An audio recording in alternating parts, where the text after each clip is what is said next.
Mystic tourism, transportation, and what was the topic you wanted to call it? Transportation and parking Yep, is slide. perfect. Thank you very much, Tricia. I really appreciate it. So we're convening the second committee of the working groups, subcommittees on the tourism bill, which is transportation and parking.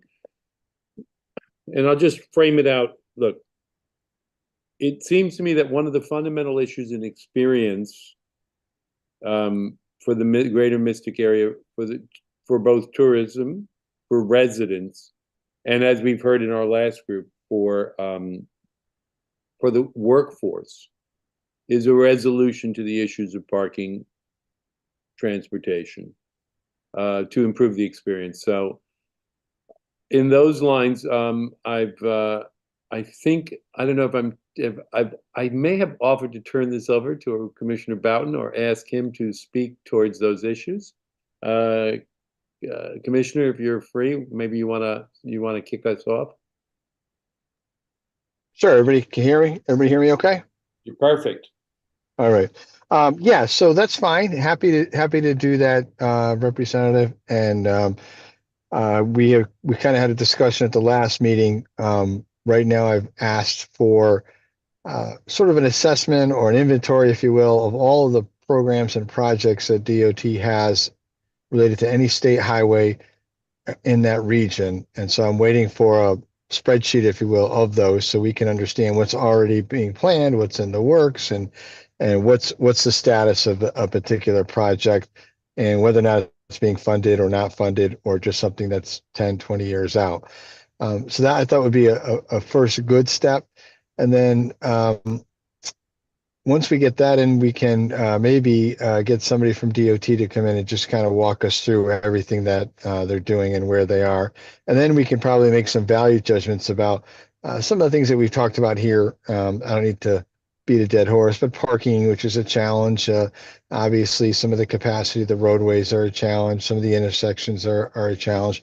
So, we can look at all that stuff and then look at what DOT has done, what their analysis and their studies have done.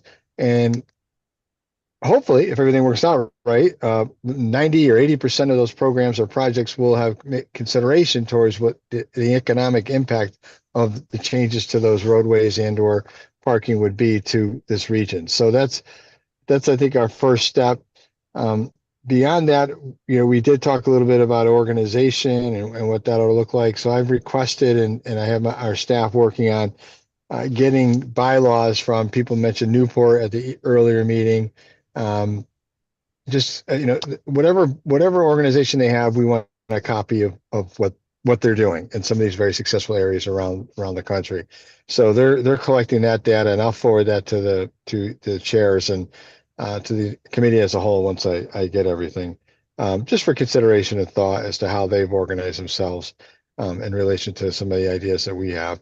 But the biggest thing right now for us is to do this for transportation. Is to do this analysis, and also there is some data as it relates to the Shoreline East rail that's come up a couple of times during these meetings. So look at capacity, whether it made sense or whether any money that could be programmed towards that, we might want to program it to something that has a much quicker turnaround for us and a much more a larger impact, a larger return on our investment. So I've asked for that as well. And once we get all that together, we should probably again have a meeting, go through this, and then we can start going out to the local communities and talking to them about some of their hotspots they have within their community that may not be a state road or a state highway. So got a little bit of work to do here, but we are beginning the process.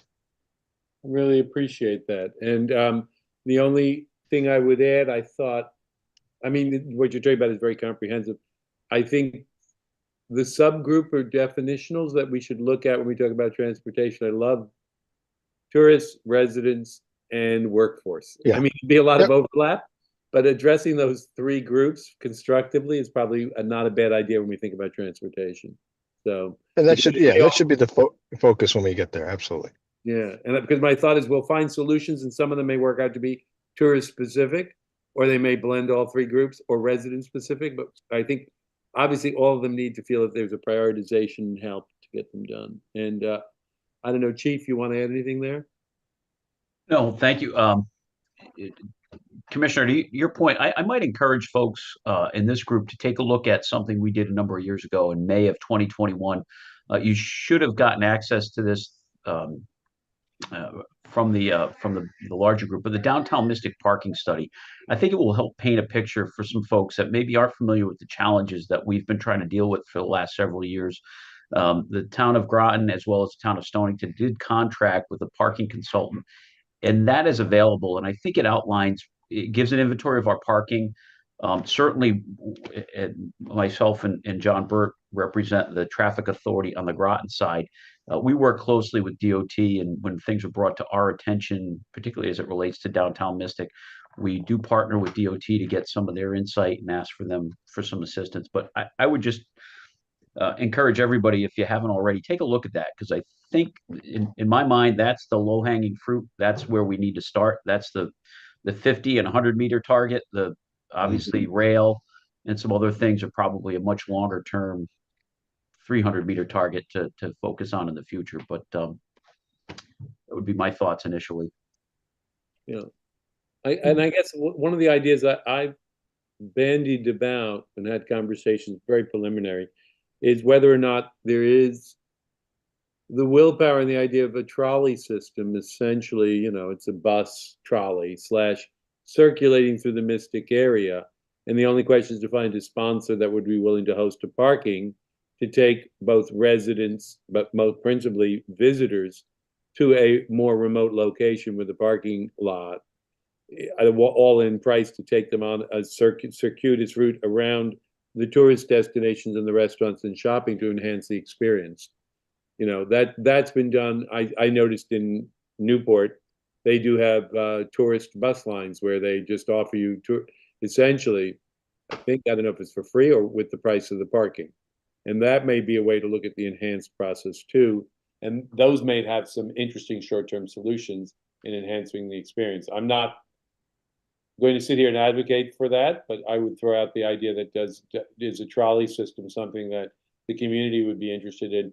Is there functionally a way to make that happen?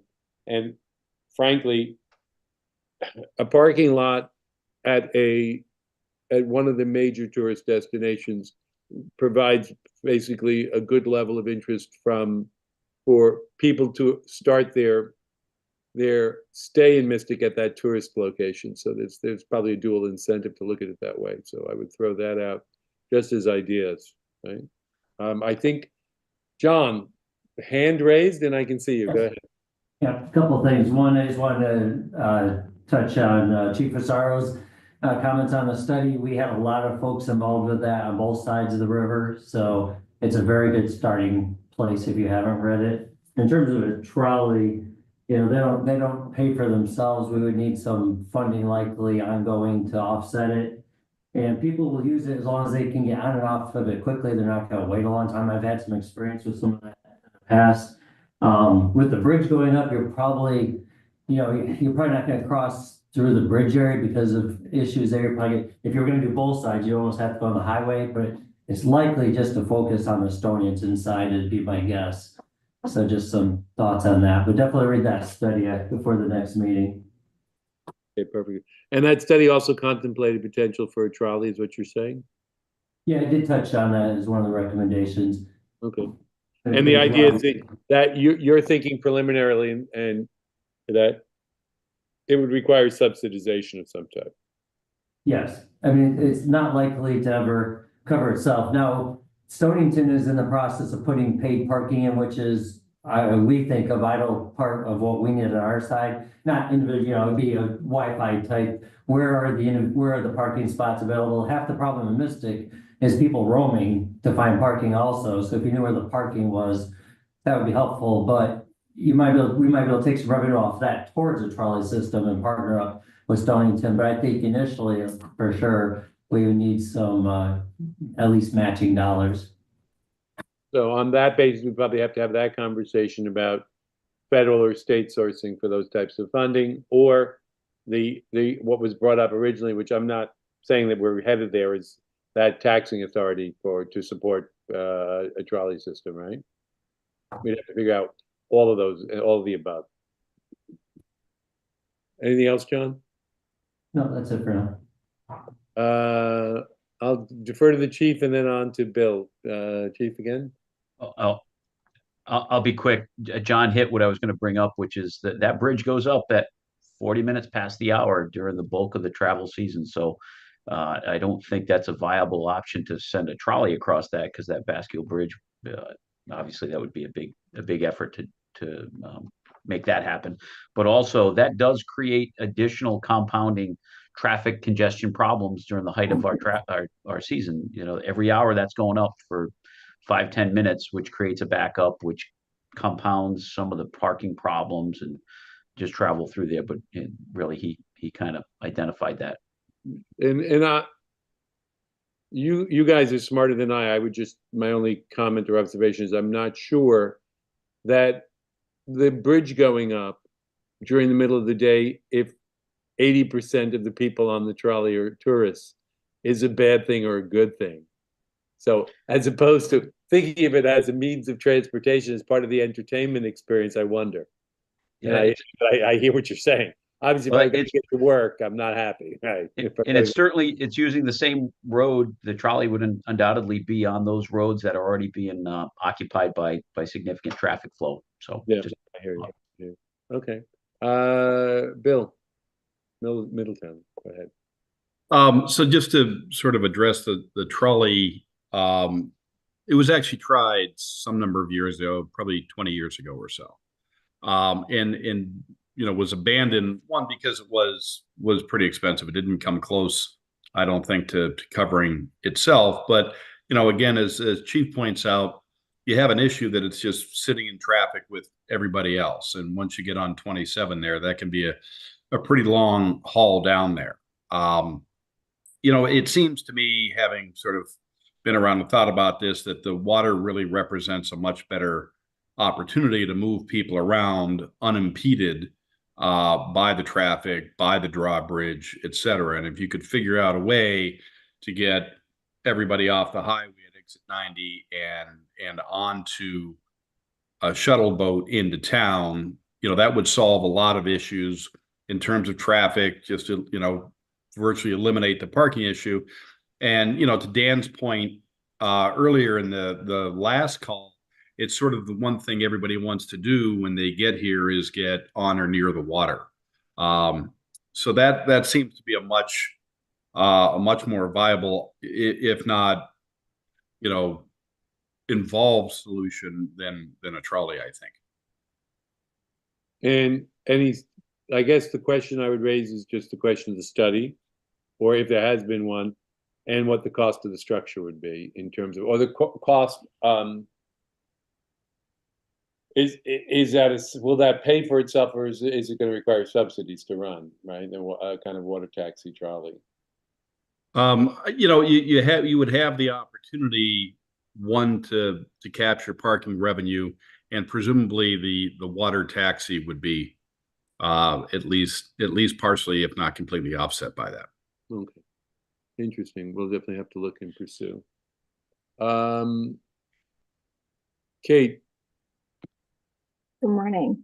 Good morning. Yeah, I just wanted to note on the water taxi concept, we do have some experience with that in New London and Groton. They have a water taxi that serves the city pier, Fort Trumbull, a landing in Groton, quite close to the fort, and will soon also serve the Nautilus Pier at the sub base. So that would be a good example of how it might work. Additionally, DOT is doing a study called the I-95 PEL, which is a Planning and Environmental Linkages study. And that's to look at safety and capacity along the main line. And the concept of providing a landing for a water taxi was made through that process by the COG. There is a small amount of land adjacent to the I-95 bridge in right near the near the triangle area near Coogan Boulevard. that could potentially be developed as a landing that would require permitting and probably also some easements from private property, and would primarily be within the right of way of DOT. I think I'd also previously kind of discussed with the town about potential landing sites. I think, you know, down near S&P, Oyster House makes a good spot, and the Mystic Seaport as well. But I think that there still needs to be thought about whether there would be good spots on the Groton side as well. The Peace Trust is not super touristy, but I think that is a really great asset that they have on the west bank of the river. The other thoughts that I had were that we have really a deficit of transit options in the region. Currently, Stonington is served by a micro transit bus, which kind of fulfills that this is special need of a trolley. It doesn't look like a 40-foot bus. It looks like a mini bus. You can wrap it. You can make it cute. The one in Stonington has like a rabbit on it because it's the Stonington Hop. Also, we have a pilot program looking at service in Noank side of Groton. That is just getting going, and it has a 2-year term through the DOT's microtransit pilot program. The challenge with those microtransit services is that they do not connect. There's for specific geography. So I can't get from the aquarium to SIFT. I have to get off at the bridge and walk there. So that is a huge impediment, I think, when thinking about utilizing microtransit. However, it provides that door-to-door service and is on demand. You can pick it up where you want it, and it'll drop you off where you want. There are operational challenges. It requires a lot of drivers and a lot of small buses and creates new traffic, right? It's notable that SEAT is, operating 1 to 2 hour headways throughout the district. That's not the level of care that you see in, Vineyard Haven or Newport or anything like that. So really the whole tide needs to rise in terms of the service of the transit headways to make transit more accessible. We can wrap the bus, we can make it look pretty, but if it doesn't run, then it's not going to serve that need. And I think that I've provided a number of different documents to Patricia. This has been studied a couple of times. Okay. It'd be helpful to get your prioritization list of what you think in terms of what do you think are the most practical solutions, and any financials you might have about the water taxis that are currently in operation, so we can begin to look at like what are we thinking in the way of the subsidies, the utilization, blah blah blah, how we can make that happen. I think it's important to be able to look at some of the financing to understand, the proposals.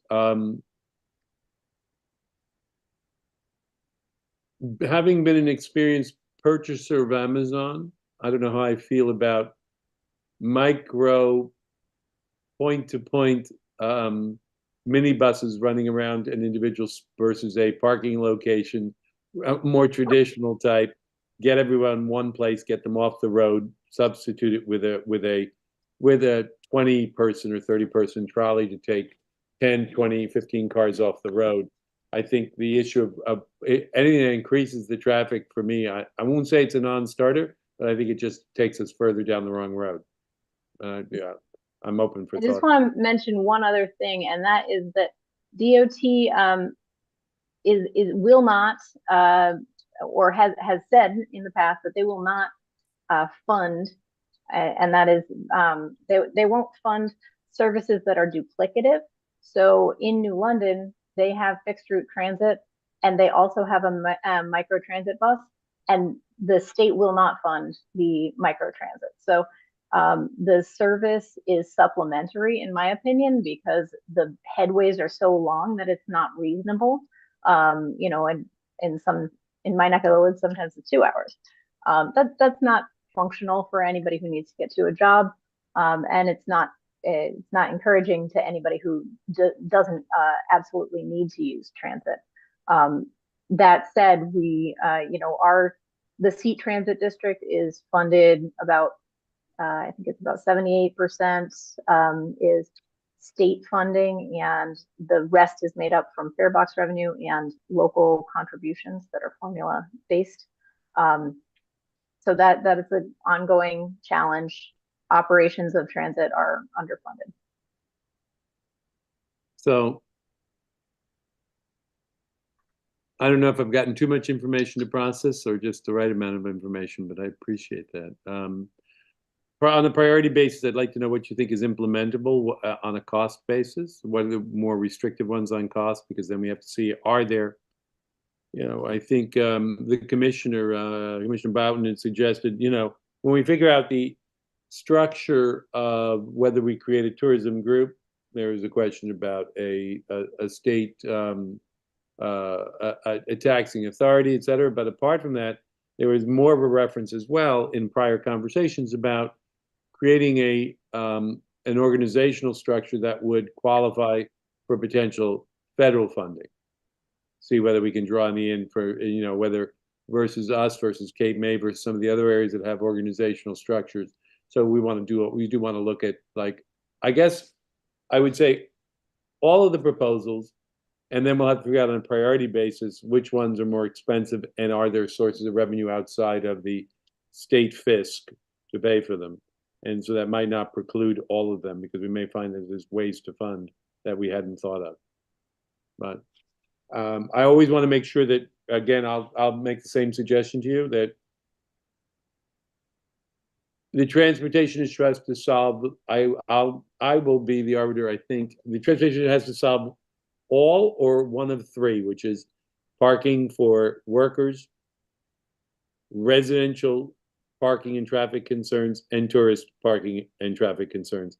So if we can deal with all of them or part of them and take some of the load burden off the local roads, that would be, I think all of them are proposals that we'd love to consider. Director Lender, I will take you after I take Andre Baumgartner, who's one of the state reps who's waiting patiently. And this is his first time speaking on the day, so go ahead. Rachel can go ahead of me. She had her hand. Okay. I'll defer back to you, Rachel. Director? Thank you. I'll keep my comments brief on this topic. So my first thought is, just because the Biscule Bridge has gone up 40 minutes on the hour historically, you know, can we ask the question of, does that have to still be the case? You know, it looks like a short-term solution might be, you know, could we look at limiting during peak summer hours the number of times that bridge goes up? And I would ask the question too of the number of vehicles on the road versus the number of boats passing through that very narrow channel in there, and those boats are getting to either the seaport or, you know, another landing spot. And, you know, could that be a solution to help sort of just jostle up the log of cars? Because let me tell you, I have also been in that traffic trying to get over to work. And, you know, if you don't leave home soon enough, you know, you're in that traffic for 30 minutes and, you know, you're late for work, you're late for appointments. So I don't know. I mean, I don't know if that's even a possibility of just spreading out the number of pass-throughs and the number of times that bridge goes up. Yeah, I would assume there are certain requirements on federal requirements. Generally, these drawbridges and you know, there's a safe passage or accessibility. I don't know how that's negotiated, but it's certainly worth a question, Patricia, to the group, is the time scheduling of the drawbridge. What are the requirements or et cetera? We need to probably research that at some point to see if there are specific requirements or if there's discretion involved. Brett Meskers, we have a Chris Regan in person would like to speak. Chris, go ahead. Sorry, I'm ignoring the in-persons. I don't see them. So go ahead. So I think good parking structures are definitely something that we need to take a look at. The one question is it going to be municipal owned or privately owned? That would be one of the questions that I have. I would definitely consult with, try to figure out a way to maybe get as an operator for a trolley. It could be private, it could be seat, but we've got to get buy-in from everybody. And I think that's the only way it's going to be successful. But I think we're probably not just looking at one parking structure. I think you need to have one downtown and you need to find another off-site out of the area. And then hopefully we could take some of that parking on the main street off it. So we're not having people basically doing parallel parking and causing the delay and the backup on the main road. I think that'll alleviate a lot of the problems.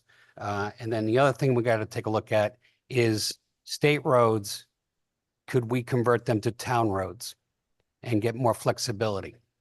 And that's one thing I think we need to take a look at as something that could help with improvements because of the walkways. Is it attractive to get walkability? Some areas are not because it's not well kept. The drainage is horrible, especially during the winter months. You got basically a pond on the walkway that becomes a sheet of ice. So I think that's a lot of the stuff that we need to take a look at. And I think when you come up and do a walking tour, we can point those areas out to you so you can get a feel for what the issues are. Thank you. That's a broad list of suggestions, Chris. But I do appreciate. I'll definitely take you up on the offer to walk it, particularly with the chief. I think the questions will be a couple of, one, improvement on the infrastructure for the walkability. I think it's a pretty broad. It'll be interesting to see whether how DOT would and how the municipalities would feel about assuming responsibility for state roads. It might be I've not seen that as being a very easy conversation. I can see the chief shaking his head as well. But we can have an open topic, but I have a feeling that one is going to be a tough one. I'll say no more on that, but I appreciate the thought. John Bird, I see you got your hand raised. Yeah, we had looked recently at the state will let you adopt the road that way, but you do have to take on future costs. And we would have no interest unless there was a new dedicated source of revenue for sure. I think there's only been one municipality that's taken over a section of road like that. Our public works director spoke with them and there is a significant cost to that. So, John, I'll translate it slightly differently. So, unless there's an overwhelming economic benefit to taking over the maintenance, and it's just not something any municipality is going to do. Right. So the question is, how do we pay for it if we're going to take over the road? Right. Okay, that's pretty clear. I would have thought as well the disposition would be small, and I can understand DOT would probably insist on at the same level or higher level of maintenance that you would then have to assume, which would be very expensive. So, but Andre? Yes, I want to comment on some things brought up earlier. I know Bill had shared the trolley system. Obviously, that was done in the past and probably something that we should not look to, as that was something, again, that just practically speaking, kind of dissipated. As the chief mentioned, every hour it would have to go across traffic, or traffic would have to go through the Bascule Bridge, and if any person has to sit through that traffic, you would know it can take much longer than just 5-10 minutes. So I would highly recommend not going down that road as a serious option as far as getting folks in and around Mystic. Kate brought up the microtransit service that has been offered in town for the last couple of years.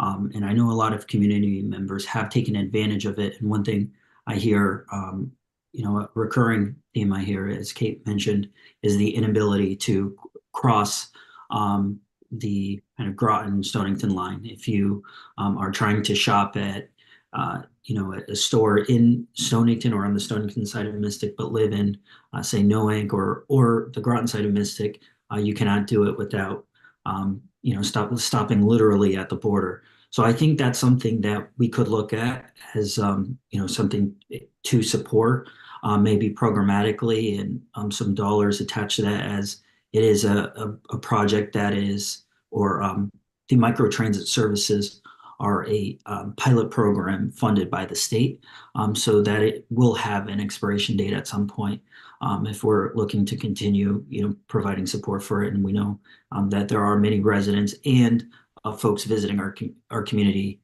take advantage of that service. And lastly, just want to highlight that Groton is conducting a Complete Streets and Trails Master Plan project review. The Complete Streets Committee recently held a workshop in conjunction with the town, led by the Parks and Recreation Department. And so I know they're hard at work coming up with a plan and have many recommendations for Mystic as well. The representative, I'm inclined to defer to you on recommendations, but I'll make just the observation that a trolley system that's well subsidized may not be the solution for the residents to do their shopping or to get to where they need to get to. But if it takes the tourists off the roads, the congestion will be released. So the real question is if anyone's going to use it, and is it going to work? So if people are going to use it and they're coming off the streets, by definition, traffic improves. But I understand what you're saying is practically from point A to point Z with the bridge, it's a problem in getting anywhere efficiently. I'm not sure that fits into, that's the question I would ask, does it fit it within the tourist model? But you're suggesting it may not work for residents, I would say. And at least that's my thought, but I'm agnostic. I'm not going to drive any of these decisions per se. We've got 3 hands raised up. Why don't we start with Kate again? Since I know you've done a lot on traffic. I just wanted to echo what Chief Pizarro was identifying as a challenge of adopting state roads as local roads. You would be excluding yourself from certain funding, and that would be a big challenge. In terms of having specific standards for, period lighting or fancy trash cans and all that stuff, what has been done in the past is that each town can adopt a village zone, which has specific standards for those roadway elements. Like, if you want curb face drainage, you can put that in, or wider sidewalks and things like that. And that would be a mechanism to make those specific fancy items eligible for state or federal funding. Perfect, thank you. On to Eric. Hey, so I'll jump in on a couple things because I've lived here my all 39 years of my life. And I actually live downtown and I built a building downtown. So a couple comments. I think with regards to taking over the state roads, I think that's an impossibility considering that the bridge is owned by DOT too. So I think trying to figure that one out is not something that's going to happen. I think Chris's idea, though, of possibly taking over the parking spaces through West Mystic and converting those into larger sidewalks and allowing the restaurants to expand their outdoor seating is a pretty interesting idea. I also just want to jump on the water taxi thing. I think it's a great idea, but the problem is that you need to find a parking location for people to be able to get onto that taxi if you're trying to shuffle them into downtown. So unless someone's going to give up their private property or somehow you're going to partner with them, there's not a lot of lots on the river that could be used for parking and a port for the taxi. You're also stuck with the bridge, so you can't get them any farther down past, I would say, the north side of the Bascule Bridge. Also, just jumping onto that that bus idea, you don't have to go through downtown. So if you can bus them from the Groton side to the Groton side, bus them from the Stonington side to the Stonington side, that might be a possibility. But again, you need parking lots with central locations that you can get them from. I also think that being concerned about the residents is appreciated because I do live here. But the reality is if I don't want to go through downtown, I don't go through downtown. I just go up to the highway, I cut across 95 and I come in on the Stonington side. And that's what the majority of my neighbors do. So the people that are stuck going through downtown are the ones that either don't know where they're going or you're not really catering to a local at that point. So I just leave it at that, but that's my experiences. Thank you, Eric. I appreciate that. Dan, I see your hand up. Great. Yeah, I just a couple quick things here. One, I agree with Eric entirely that the idea of the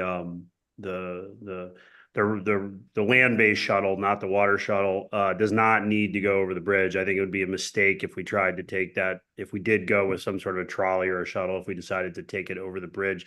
I think you want to avoid it at all costs.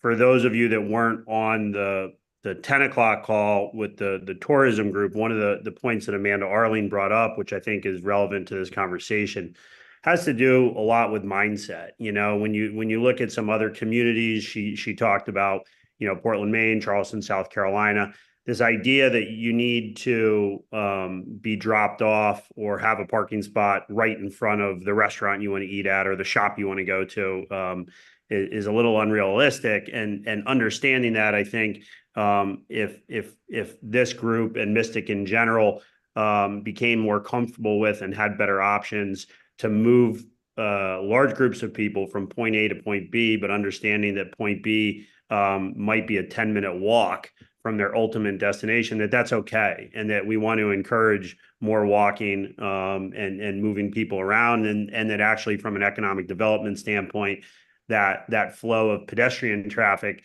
I think could be a beneficial thing, because rather than just going to where you think you want to go, you'll end up walking by lots of other shops and restaurants and coffee places along the way. So I think that's a benefit. The other experience that I think it's important to talk about in regards to transportation is the worker experience. This is something that we also did talk about on the 10 a.m. call.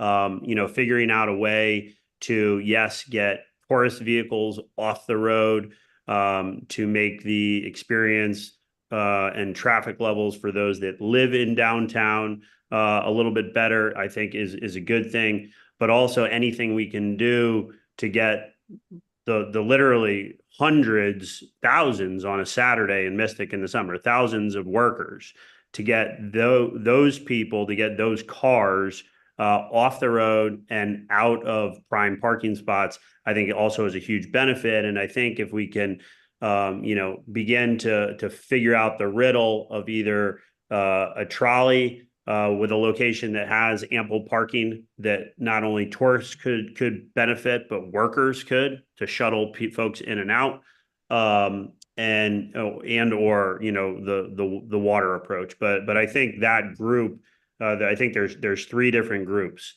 of interest. There's the residents, there's the tourists, and then there's the workforce as well. And I think that's worth noting. Yeah, Dan, I thank you. Appreciate that. I had said that pretty emphatically in the last meeting. We're either doing all or one or two or three of the groups in the resolution to our transportation issues. All of those, anything that has benefits to take somebody off the road or make somebody's experience better is a positive. We have to figure out how we do that. And I would say, I'll add the following. So anything that helps one, two, or three, those groups is important. And the only question is, as long as it's not to the detriment of one of the three groups, it's important as well. So I think anything that at the margin improves is something to look at. And not being the expert, you know, I'll defer on the bridge in terms of the trolley to the bridge or close to the bridge on either side of the bridge and not going over the bridge.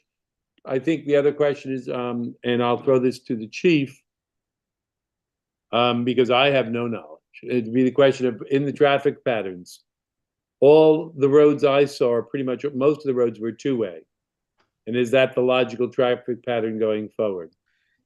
It is, Stonington made a couple of changes on Cottrell Street last year or the year before to make it one way. We attempted to do that on our side, on Pearl Street, I believe, probably 7 or 8 years ago. It was not well received by the residents, and we changed course.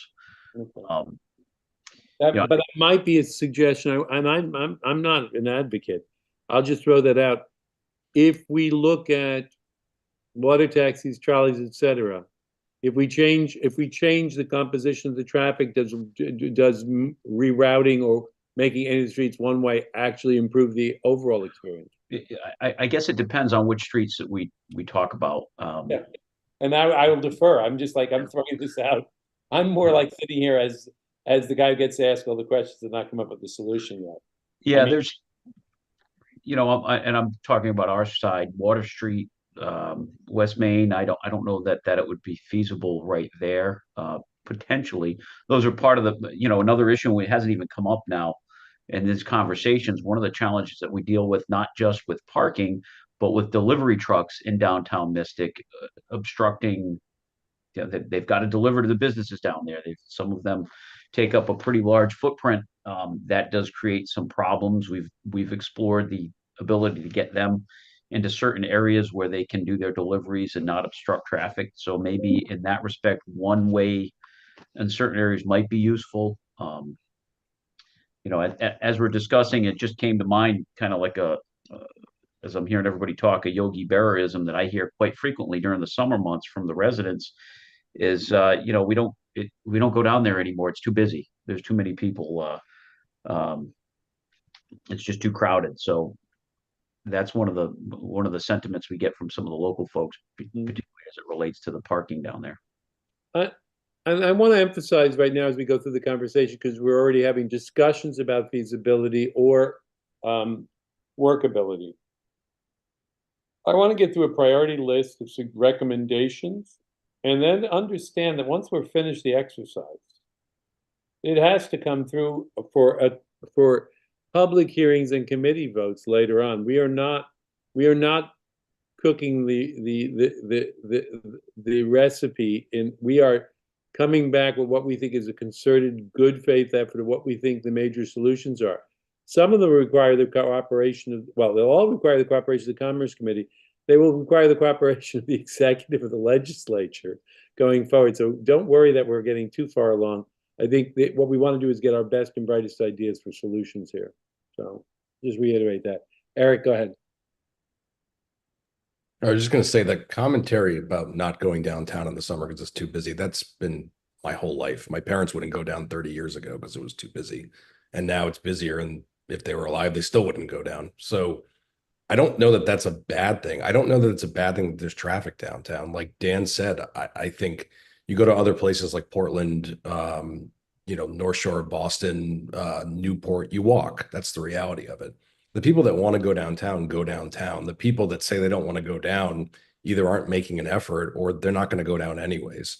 And I do know a lot of the people that make that complaint consistently, and they're not the ones out shopping and eating at the restaurants. And the reality is there's no reason to go downtown unless you're going to do that. Go to the restaurants, potentially shop. But it's not like it was years ago when I was growing up and you used to go down to get your lacrosse gear at Mystic Sporting Goods and go to the grocery store at Cornucopia. Those places are gone. So I think the people that are going there are the people that are going. The people that aren't. I think the problem with the traffic from the workforce is an issue. And I think that's something that should be looked at. Because a lot of the spaces that are through downtown are taken up by workers, even though they're 2-hour or 15-minute or 20-minute. But I do think that if you're going to make a priority list, I think if you're trying to get people in groups downtown, I think you've got to figure out where you're going to put them and start with that and figure out how you're going to get them downtown, whether it be water, buses, whatever. But I think that should be the focal point. If you're trying to drive people downtown, you got to get them to point A and then have them park and then get them downtown. So I would start with that. Perfect. Thank you, Eric. Bill. To sort of build on that in terms of where that point A is that you park, I just wanted to ask Kate if she's still on. I think she made some reference to some DOT property near the I-95 bridge. And did I hear that correctly? But she may not. Yeah, she Yes, did make, get that. yeah, that's correct. There's like the right of way of the highway is fairly wide through there. However, there are going to be some elevation issues. And then there's an undeveloped parcel on the northerly side. And that DOT right of way, is that on the Stonington side? Yeah, would be on the Stonington side. So the Stonington I side, figured that would be more realistic because a parking structure might reasonably go in the Mystic Village or the aquarium or the properties on the other side of Coogan. so that DOT right of way on both sides, or just the north side, or? There would need to be engineering study, I think. Okay. But the land is more developed on the southerly side. However, it may just be that is a easement to pass, and people are parking on one side of the road, and we're improving the crossing of Route 27, and people walk to the ferry, which is all of 500 feet. Right. Okay, I just wanted to clarify that. Eric, you still have your hand up. Do you have anything? Yeah, I was just going to echo what she said. So there's a parcel to the north that's owned by Tim Owens. We tried to develop that a while ago. Good luck if you can. And then there's two parcels to the south. I think, Bill, you own one of them. But there's no room for parking there unless you're going to add it to your parcel. So like what Kate said is you got to find a place to put them and then get them over there and then build an appropriate location for them to, embark from. And then you've got to find a place to put them when you get to the drawbridge. So where are they going to tie up there? Is it the S&P dock? You got to make a partnership with Valenti. I mean, just a lot of moving parts. I think it's a great idea. You got a seasonal way to move people that is going to be very costly to develop. That's it. That's why we're having this conversation. Thank you very much, Eric. I appreciate it. I think the question is solutions. There are going to be myriad solutions. Some of them are going to be feasible. Some aren't going to be feasible. I think we try to flesh them out in the next coming weeks at some level. And then we try to float some things with public hearings at some point if we have a consensus from the group and from the chairs of the Commerce Committee to try to bring this forward as proposals, right? Because ultimately we have to float an idea through the committee. But I appreciate that. It sounds like I'm going to have to get up there and do a pretty serious walk and have some more conversations and figure out with, I think with Commissioner Boutner about, what we think is feasible from the point of view of federal, state, and local funding, along with the chief. So you can count on us on that. Bill, go ahead. You had a comment? Just to switch topics from kind of sort of micro around town transportation, but on the topic of transportation and air transportation, there's a perception that it's in Connecticut, so you should fly into Bradley, which is, a pretty solid hike from Mystic, while you have TF Green is, 35 minutes or so, much closer, but that's in a different state. So I think there's a sort of a bias against that. And then, just to raise the topic of, reintroducing potentially commercial flights into Groton. Probably at some level, I feel outside the purview of the group, but having sat in commerce, I know that, or my sense is I'd have to talk to the airport authority of the state. I don't know what the plans are, but I know that, in my neck of the woods, they're reaching capacity at LaGuardia, Kennedy, et cetera. They're looking to expand. We've got airports that I'm more familiar with, which are in Fairfield County, basically, or up to New Haven. In your neck of the woods, I don't know what's there, developable, and what's the business footprint model that makes sense. But it's certainly, maybe as a side conversation, I'll bring that through with potentially with Commissioner Bowden. We'll just ask the agencies about what are the future plans on air traffic and development. So it's a good question. I'm just you've thrown me for a loop on that one, but I like the idea. We are fast approaching my second hour of a meeting. It's 11:55. Any other comments from the group at this point? Okay, so, Mr. Chairman, yep. real quick. I just want to apologize to anybody who I made motion sickness, gave motion sickness to by moving around my phone so much. So if I did that to you, I'm sorry. But yeah, I appreciate, I don't know if you heard that last comment about the airports. I did. We'll check in with DOT and see what they think.